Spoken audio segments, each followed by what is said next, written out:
mencaci nasab habaib.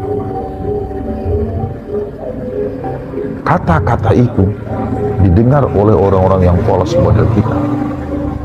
Apa yang terjadi adalah suudzon, prasangka buruk, seolah-olah kiai-kiai yang meragukan nasab mereka adalah kiai-kiai yang suul adab kepada guru-gurunya. Betul tidak? Padahal kalau kita mau jujur, saudaraku yang baik, saudaraku yang budiman dimanapun berada, zaman dahulu dan sekarang itu kenyataannya beda. Dulu saya temui zaman saya masih kecil ya, kalau ketemu habaib itu bawaannya adem, ayem, tentrem, enak, alim, nasihatnya itu mencerahkan.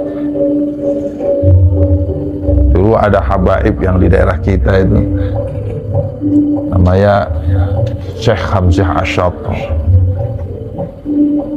Itu beliau saja saking tawadhu'nya kepada kiai-kiai yang ada di daerah, ada di kampung saat itu, nggak berani mendirikan pesantren.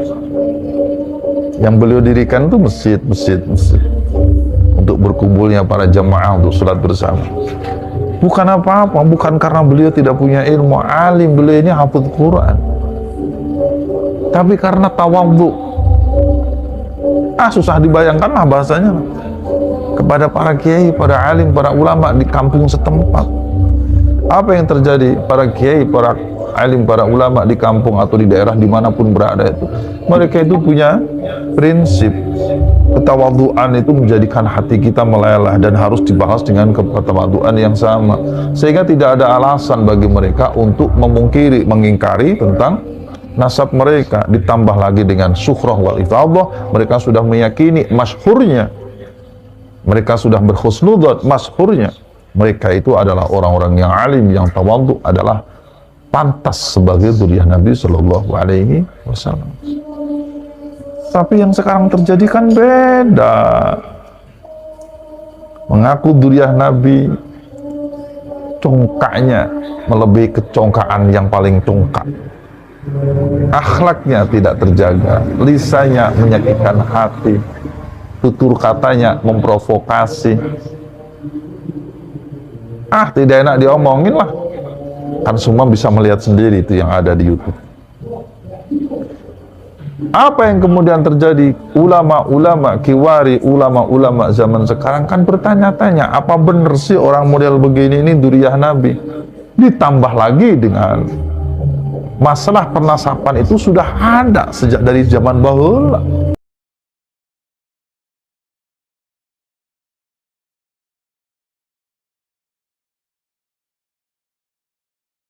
Assalamualaikum warahmatullahi wabarakatuh. Sahabat Konsep Kehidupan Channel, berjumpa kembali. Mudah-mudahan sehat walafiat dan selalu dalam lindungan Allah Subhanahu wa ta'ala, amin ya rabbal alamin. Sahabat dan saudara-saudaraku di mana saja berada, kita masih berbicara tentang polemik nasab ya, yang akibat dan pengaruhnya atau dampak positif dan negatifnya dari polemik nasab itu sendiri. Nah, kemudian dari polemik nasab ini banyak para ulama, para kiai Nusantara yang sudah berpendapat, yang sudah mengklarifikasi nasab tersebut, atau para Ba'alawi yang sudah menyatakan bahwa nasab Ba'alawi itu memang bukan dzurriyyah Rasulullah. Tetapi banyak ulama yang masih menganggap atau mengakui bahwa Ba'alawi ini adalah min dzurriyyah Rasulullah. Ini mungkin belum mendapat hidayah ya. Tapi bagi ulama-ulama dan kiai-kiai yang sudah berpendapat bahwa, yang sudah meyakinkan bahwa dirinya itu, bahwa Ba'alawi itu bukan keturunan Rasulullah, ini sudah banyak yang mengeluarkan pendapat dan statement yang keras, bahkan memberikan perhatian kepada para Ba'alawi dengan dasar Al-Quran dan hadis dengan dasar peringatan-peringatan yang disampaikan oleh para kiai dan para ulama ini kepada para Ba'alawi, yang maksudnya agar para Ba'alawi ini legowo, menerima dan mengakui bahwa dirinya itu memang bukan keturunan Rasulullah. Akan tetapi sikap itu sukar didapat ya, karena mereka sudah nikmat dan enak ya, dan sudah merasakan betapa indahnya hidup bersama nasab Rasulullah. Sebab selama ini mereka selalu bersama nasab Rasulullah. Jadi kalau tidak dengan menggunakan nasab Rasulullah, mereka sudah tidak bisa jadi apa-apa ya. Bahkan hidup pun mungkin tidak bisa, itu keyakinan mereka. Maka mereka para Ba'alawi ini tidak akan legowo. Seperti apa yang disampaikan oleh Rois Am Wali Songo ya, yang berpendapat tentang masalah nasab Ba'alawi ini, baik pengakuan para nasab, dan ini juga peringatan kepada Habib Rizik ya, kemudian kepada para Habib lainnya ya, pada Rizik Syihab, pada Bahar Smith, Taufik Assegaf ya, Lutfi Ibn Yahya. Ini hendaknya apabila melihat video ini segeralah sadar untuk kembali ke jalan yang benar sebelum bangsa dan negara ini mengambil tindakan ya. Sebab hal seperti ini tidak akan bisa diam begitu saja. Kalau ini sudah dirasakan memang tidak nikmat, bahkan menyakitkan dan merusak, ini akan ada satu reaksi dari sikap itu semua. Mungkin negara akan bertindak, pasti.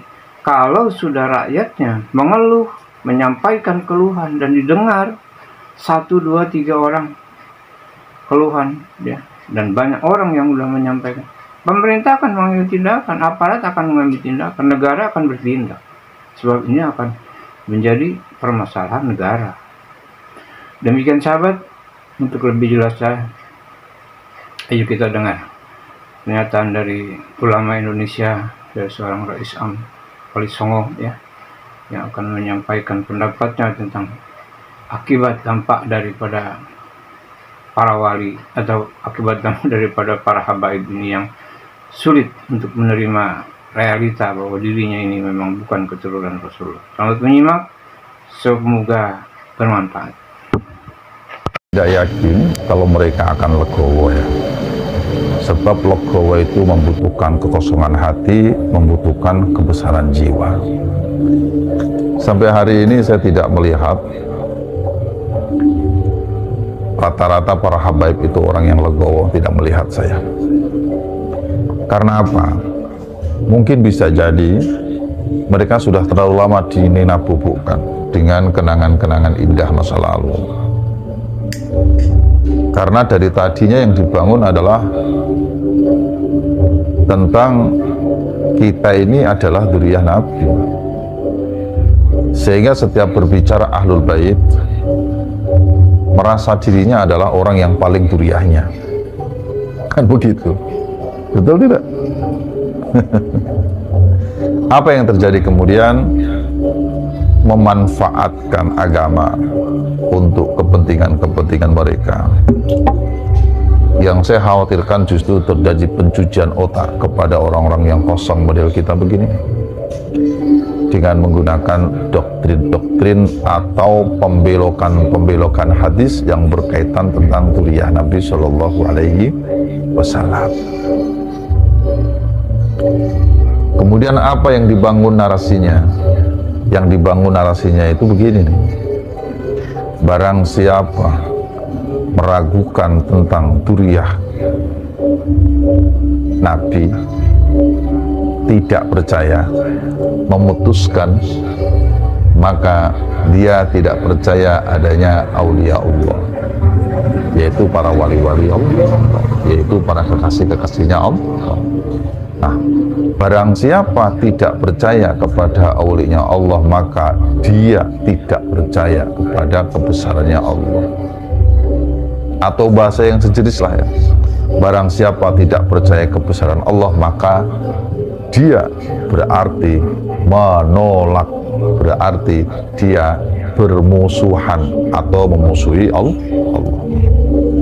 Barang siapa memusuhi Allah, maka dia seolah-olah mengajak perang. Wah, yang diajak perang Allah lagi. Begini nih yang saya khawatirkan. Apa yang terjadi? Ya kelompok-kelompok. Orang-orang kosong model kita zaman dahulu kan kalau sudah di waktu begini kan kelompok-kelompok. Sudah tidak bisa bergerak dan berkutik. Apa yang terjadi kemudian? Kita anggap sebesar apapun kesalahan oknum-oknum habaib itu, kita anggap seperti dimaksum oleh Allah. Padahal tidak ada yang dimaksum kecuali Allah Subhanahu wa Ta'ala. Dan yang sampai hari ini terjadi adalah kemudian timbullah perilaku kesemena-menaan daripada oknum-oknum habaib. Kan begitu. Dan yang paling tidak mengenakan adalah ketika mereka menggunakan narasi dan doktrin-doktrin seperti begini. Dari zaman dahulu, para alim, para ulama, guru-guru kita, dari mulai Mbah Syekh Nawawi Banten, kan begitu biasanya. Dari Hadratus Syekh Mbah Khalil Bangkalan, dari Hadratus Syekh Mbah Hasyim Asy'ari, dari Hadratus Syekh Mbah Mun Saran, kan biasanya begitu yang dipakai, yang digunakan nama-nama kebesaran guru-guru kita, yang kalau kita mendengarnya sudah kelepek-kelepek kita. Tidak ada mereka yang berani untuk mengoreksi nasab para habaib. Ini orang baru kemarin baru punya kitab 1, 2, 3 sudah berani mengoreksi nasab habaib. Kata-kata itu didengar oleh orang-orang yang polos model kita. Apa yang terjadi adalah su'udzon, prasangka buruk, seolah-olah kiai-kiai yang meragukan nasab mereka adalah kiai-kiai yang su'ul adab kepada guru-gurunya. Betul tidak? Padahal kalau kita mau jujur, saudaraku yang baik, saudaraku yang budiman dimanapun berada, zaman dahulu dan sekarang itu kenyataannya beda. Dulu saya temui zaman saya masih kecil ya, kalau ketemu habaib itu bawaannya adem, ayem, tentrem, enak, alim, nasihatnya itu mencerahkan. Dulu ada habaib yang di daerah kita itu namanya Syekh Hamzah Asy'ath. Itu beliau saja saking tawadhu'nya kepada kiai-kiai yang ada di daerah, ada di kampung saat itu, nggak berani mendirikan pesantren. Yang beliau dirikan itu masjid untuk berkumpulnya para jamaah untuk sholat bersama. Bukan apa-apa, bukan karena beliau tidak punya ilmu, alim, beliau ini hafidz Quran, tapi karena tawadhu. Susah dibayangkan lah bahasanya kepada para kiai, para alim, para ulama di kampung setempat. Apa yang terjadi? Para kiai, para alim, para ulama di kampung atau di daerah dimanapun berada itu, mereka itu punya prinsip ketawadhuan itu menjadikan hati kita meleleh dan harus dibahas dengan ketawadhuan yang sama, sehingga tidak ada alasan bagi mereka untuk mengingkari tentang nasab mereka. Ditambah lagi dengan sukhrah wal ifadhah, mereka sudah meyakini masyhurnya, mereka sudah berhusnudzon masyhurnya mereka itu adalah orang-orang yang alim, yang tawadhu, adalah pantas sebagai dzurriyyah Nabi Shallallahu Alaihi Wasallam. Tapi yang sekarang terjadi kan beda. Mengaku dzurriyyah Nabi, congkaknya melebihi kecongkaan yang paling congkak. Akhlaknya tidak terjaga, lisannya menyakitkan hati, tutur katanya memprovokasi. Tidak enak diomongin lah. Kan semua bisa melihat sendiri itu yang ada di YouTube. Apa yang kemudian terjadi? Ulama-ulama kiwari, ulama-ulama zaman sekarang kan bertanya-tanya, apa benar sih orang model begini ini dzurriyyah Nabi? Ditambah lagi dengan masalah pernasaban itu sudah ada sejak dari zaman bahula, sudah ratusan tahun bahkan ribuan tahun yang lalu. Akhirnya para ulama-ulama yang punya keberanian dan alim alama punya ilmu inilah mereka membuka kembali kitab nasab, dan benar ditemukan bahwasanya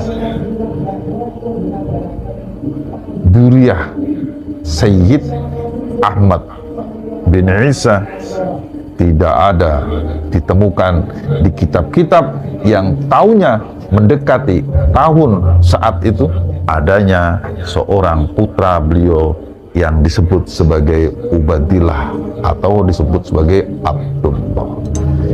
Itu kan diselidiki, dikaji ulang, akhirnya saya menamakan itulah yang disebut dengan khasanah ilmu.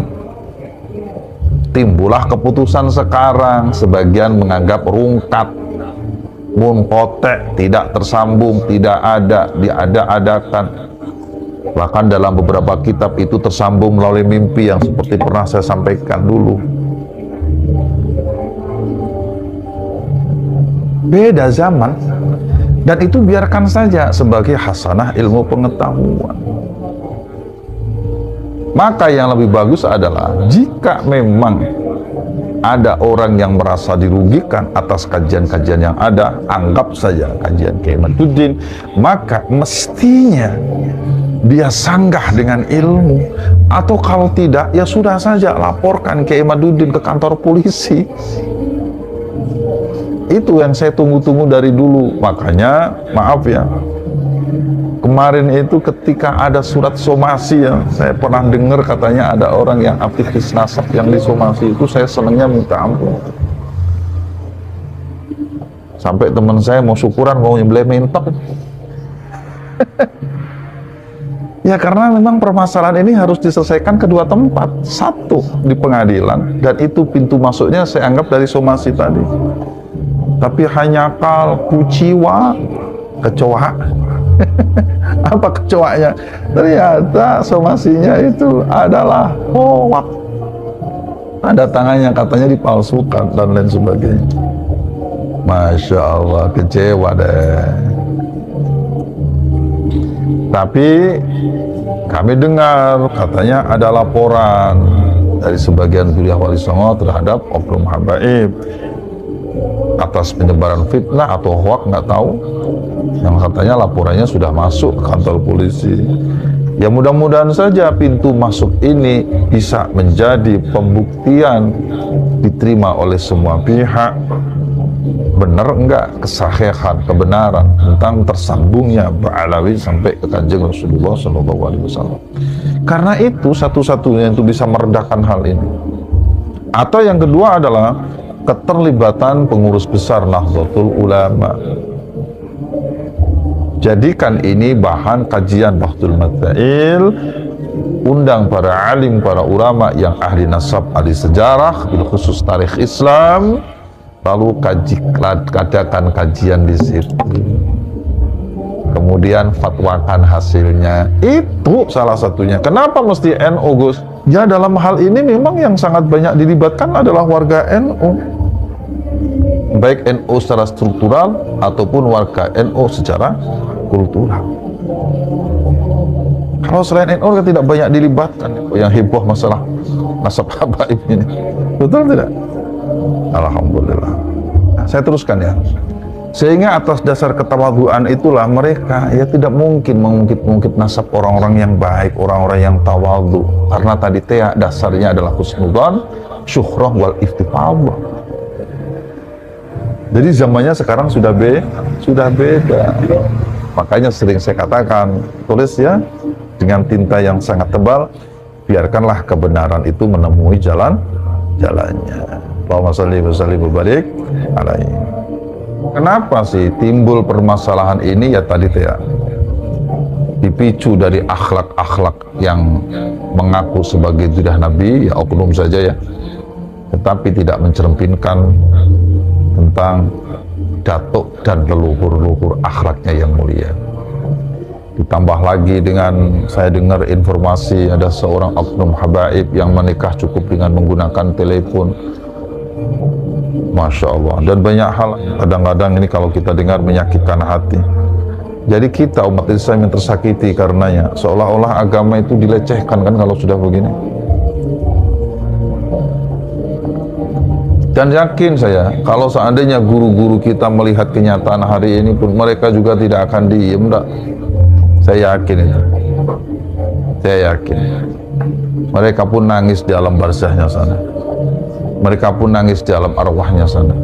Melihat kenyataan hari ini yang begitu rapuh orang-orang yang mengaku sebagai zuriyah Nabi, tapi justru akhlaknya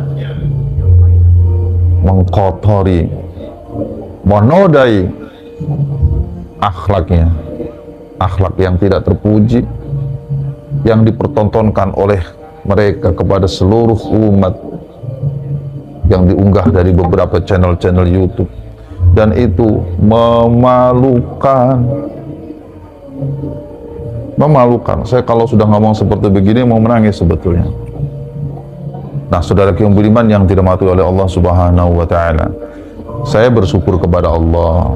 Akhirnya Allah membuka jalan kepada kita semua, bil khusus melalui lisan, melalui ilmunya Kiai Maduddin, untuk berani menyelidiki, mempertegas, menanyakan kesahihan nasab mereka sampai kepada Rasulullah SAW, biar dunia tahu benar nggak orang-orang yang akhlaknya tercela ini pantas sebagai zuriyah Nabi, supaya mereka tidak menodai Rasulullah Muhammad SAW yang tentunya pasti melecehkan dan menodai agama.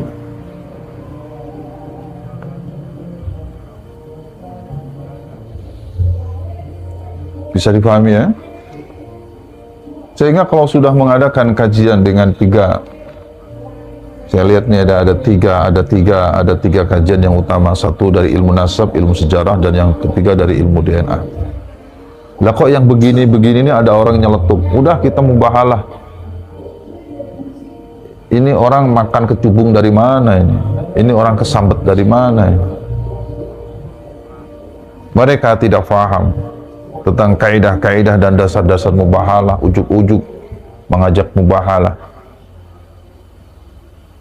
Akang, Ujang, ini bukan masalah mubahalah, ini masalah ilmu, bukan fitnah.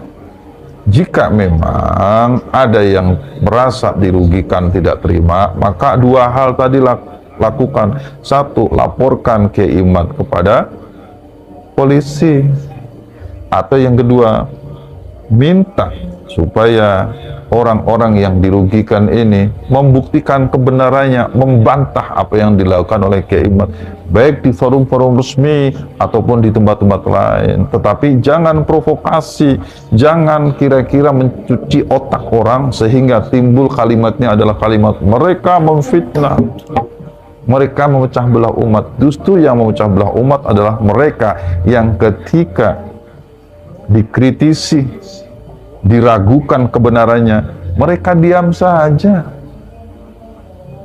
Kenapa yang dimaksud dengan diam aja? Kan ini jelas sasarannya adalah Rabithah Alawiyah sebagai organisasi para habaib zuriyah Ba'alawi yang ada di Indonesia. Mestinya RA yang harus menginisiasi ketemu dengan keimat, sebab hakul yakin yang paling dirugikan di sini adalah RA, bukan pribadi-pribadi, apalagi ini para muhibin. Nah, saudaraku yang baik, kami tidak akan memperpanjang cerita ini, karena sebetulnya kami hadir silaturahim hari ini bukan ingin membahas itu.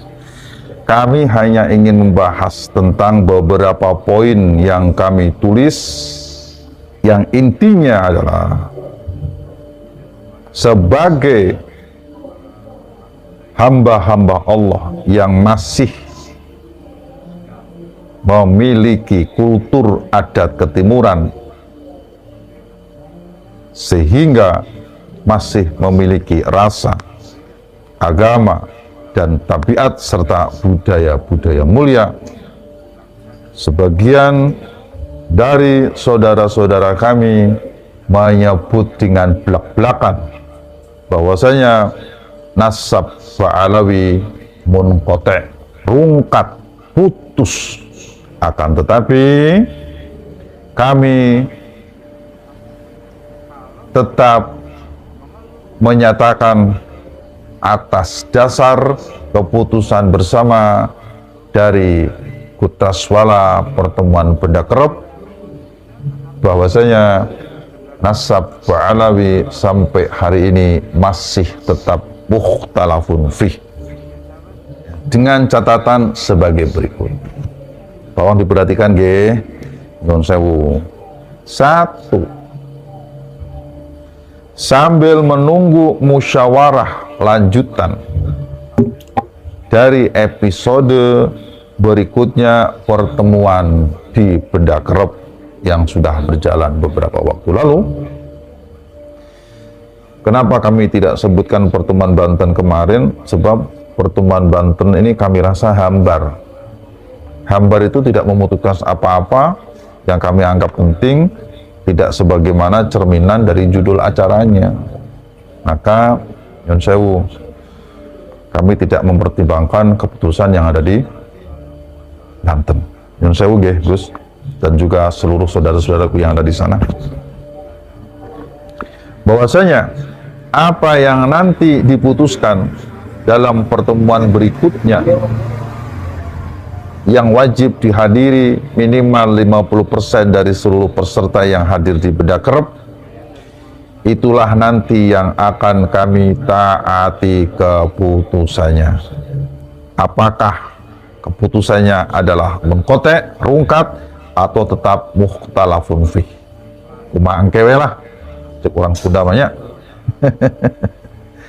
Musyawarah kita aja nanti ya. Oke, ngantosan waktuna, kami ayo pemberitahuan dehnya, kalau banyak.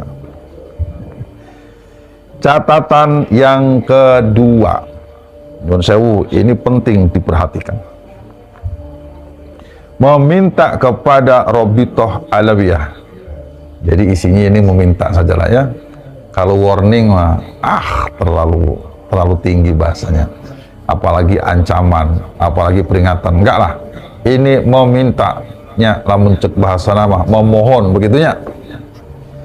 Meminta kepada RA Robitoh Alawiyah dalam tanda kurung agar (2) 1. Menertibkan seluruh anggotanya atau siapa saja yang berafiliasi dengannya, baik perorangan ataupun lembaga, baik muhibbin atau simpatisannya, supaya tertib dimanapun berada, tidak provokatif dan tidak mengadu domba antara Duriah Wali Songo dengan para habaib.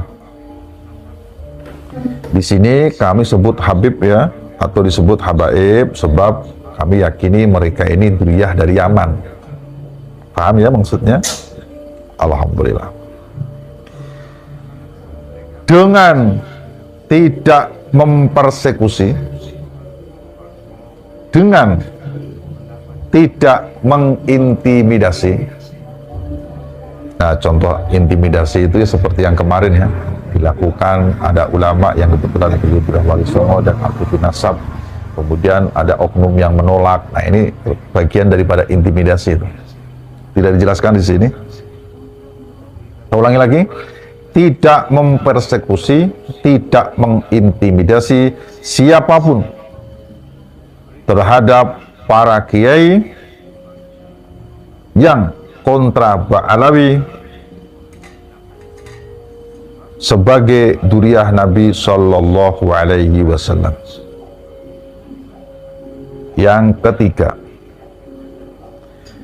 memberikan pendidikan akhlak, nyun sewu nggih, memberikan pendidikan moral kepada para oknum Ba'alawi yang lisannya tidak terjaga,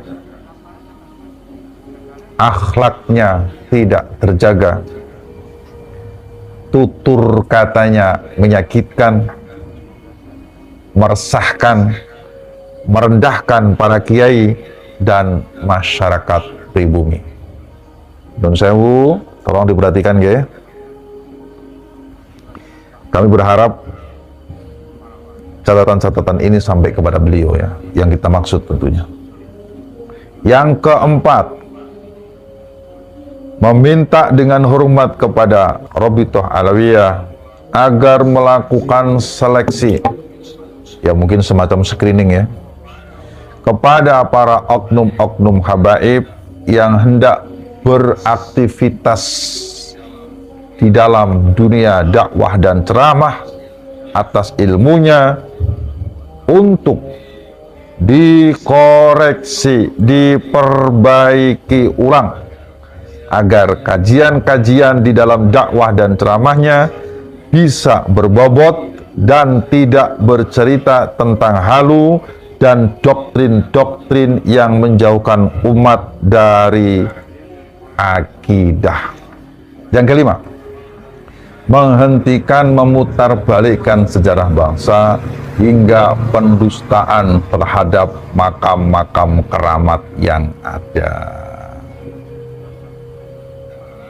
Yang keenam, membantu menciptakan perdamaian, kedamaian, ketentraman, dan kenyamanan di bumi pertiwi ini, yakni NKRI, Negara Kesatuan Republik Indonesia, dalam segala tindak tanduk dan segala upaya. Mohon kepada RA agar ini diperhatikan dalam tempo yang sesingkat-singkatnya. Kami sangat berharap semoga momentum Rabiul Awal ini bisa menjadi momentum perbaikan diri bagi semuanya. Sebab, jika apa yang kami sampaikan ini tidak diperhatikan, maka dengan segala hormat dan sangat menyesal, kami dengan atau tanpa musyawarah berikutnya dari kelanjutan musyawarah Kutraswala Benda Kerep, status mukhtalafun fih atas nasab Alawi sampai kepada Kanjeng Rasulullah SAW akan kami tinjau ulang kembali dengan mempertimbangkan 3 hal yang seperti Kiai Imaduddin sampaikan, yaitu dasar dari kitab nasab, sejarah, dan DNA. Demikian kami sampaikan, semoga bermanfaat.